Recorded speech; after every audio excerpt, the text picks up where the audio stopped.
5-Minute Habits for Healthy Living. This week's habit is get a good night's sleep.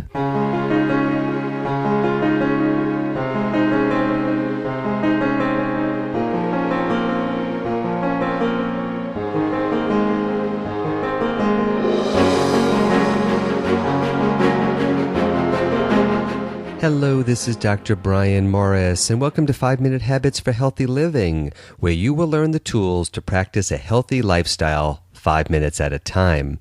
Life has become very complicated with a seemingly endless amount of health information at our fingertips. How do you know what to believe and what not to believe? In this podcast, I sort through the maze of information and distill it into easy-to-digest, time-tested, evidence-based practical strategies for optimal health.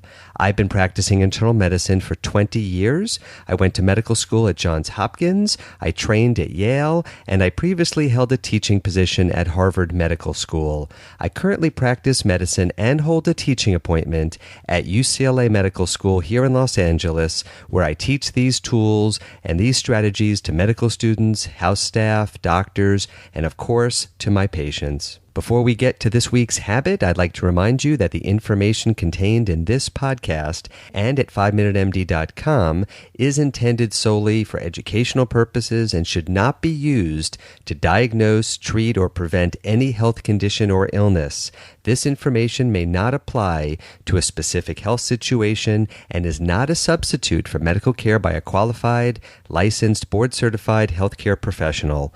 Please consult with your healthcare provider before making any changes to your healthcare regimen. This week's habit is about getting optimal sleep, which for most of us is 7 to 8 hours of continuous sleep per night. If you go to Google and type in sleep deprivation and read some of the studies that have looked at the detrimental effects of sleep deprivation, you will be amazed at how much harm people do to themselves when they are sleep deprived. Sometimes suboptimal sleep is unavoidable. If a child is ill, a parent may have to stay up late at night. If a big project is due at work, staying up late at night may be in order. However, sleep deprivation should be avoided whenever possible. In a recent study, men who averaged less than 6 hours of sleep per night were 4 times as likely to die over a 14-year period. Let me repeat that. Men who averaged less than 6 hours of sleep per night were 4 times as likely to die over a 14-year period. In another study, patients who slept 6 or less hours per night were 48% more likely to die from heart disease. These are shocking numbers. These are very disturbing numbers that should awaken us to the realities of sleep deprivation, which has become an epidemic in our society. How common is this problem? Very common. Depending on the study, about 15 to 40% of Americans are sleep deprived.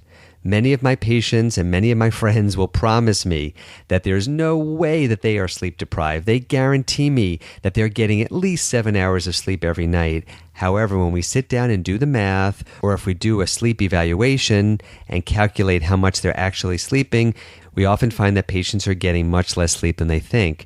Some of the studies that I cited have in fact found that people tend to overestimate how much sleep they're getting by about 30 to 60 minutes.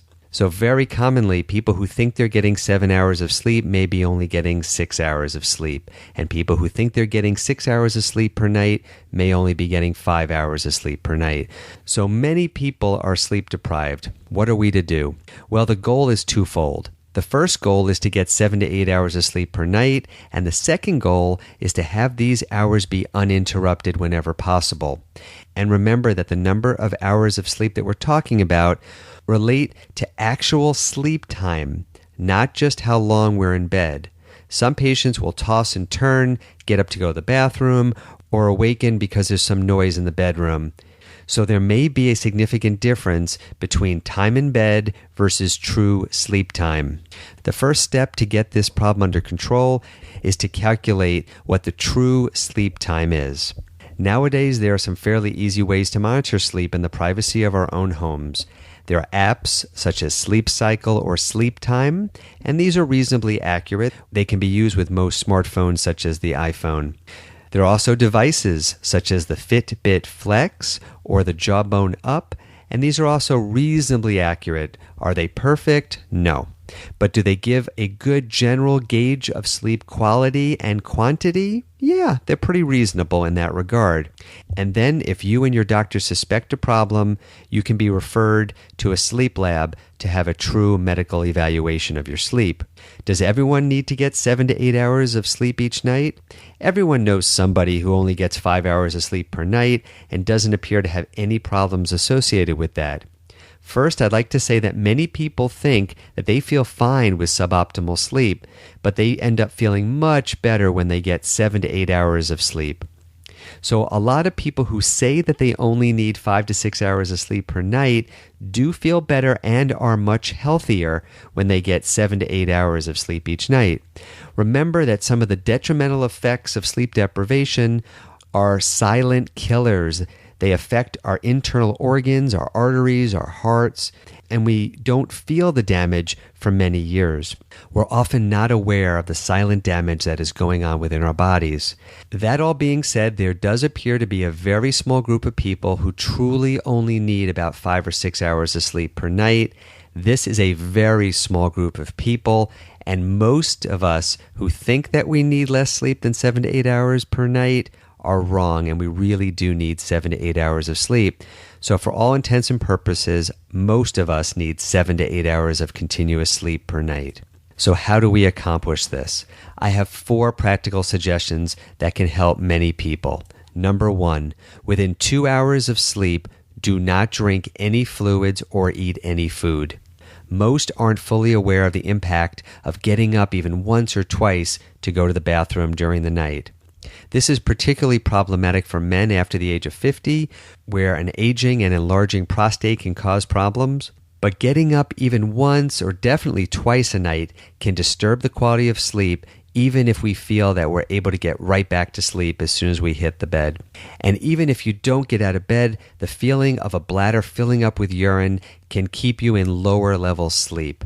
Thus, the key is that when you go to bed, you should have an empty bladder. So it's very important to set a 2-hour cutoff so there are no beverages and no food 2 hours before bedtime. The second suggestion, within 1 hour of bedtime, do not watch TV or use a computer or smartphone. That means no email, no tablets, no internet surfing. It sounds difficult, but come on, most of us can do that. Why is it so important to avoid these devices 1 hour before bedtime? Because there's something about the visual stimulation of looking at a screen, especially tablets and smartphones, that stimulates our brains and bodies and makes it much more difficult to get quality sleep. Suggestion number 3 is to have a consistent exercise regimen. This seems like a no-brainer, but it turns out that regular aerobic activity is one of the most important elements to a healthy sleep schedule. For most of us, it works best to exercise in the mornings, as nighttime exercise can sometimes affect our ability to fall asleep quickly. Work with your personal healthcare provider to design an effective and safe exercise regimen for your particular circumstances and medical issues. Suggestion number 4, have a consistent stress reduction regimen. Having a regular daily stress reduction regimen, like we discussed in a previous episode of this podcast, can help improve sleep in dramatic ways. What sort of practices am I speaking about? Short sessions of yoga, meditation, Pilates, or other forms of relaxation can often help. Unlike aerobic exercise, which should ideally be done in the morning, your relaxation practice should be in the morning or evening, or ideally both. We're talking 5 to 10 minute sessions here, time that just about all of us have. Check out the podcast episode where we discuss meditation and other relaxation practices for more details. So now your homework. Make sure that you are doing your best to get 7 to 8 hours of continuous sleep every night. Speak with your healthcare provider about making sure that your sleep is optimized. This is critically important to how we feel and also to our long-term health. Let's keep the dialogue going. Let me know what you think of this week's Pearl for Clinical Practice. You can email me at drmorris@5minutemd.com. That's DRMORRIS at 5minutemd.com. You can post your comments and your experiences on the 5 Minute MD Facebook page. You can follow us on Twitter at Brian Morris MD. And you can visit us anytime on our website, 5minutemd.com. Let your friends and your colleagues know about the podcast and make sure that you are subscribed on iTunes. When you are subscribed on iTunes, you will receive new podcast pearls as soon as they are posted. And if you have a few minutes and you enjoy what we're doing here on this podcast, please head over to iTunes and leave us a review. Thank you so much for listening. I will see you at the next 5.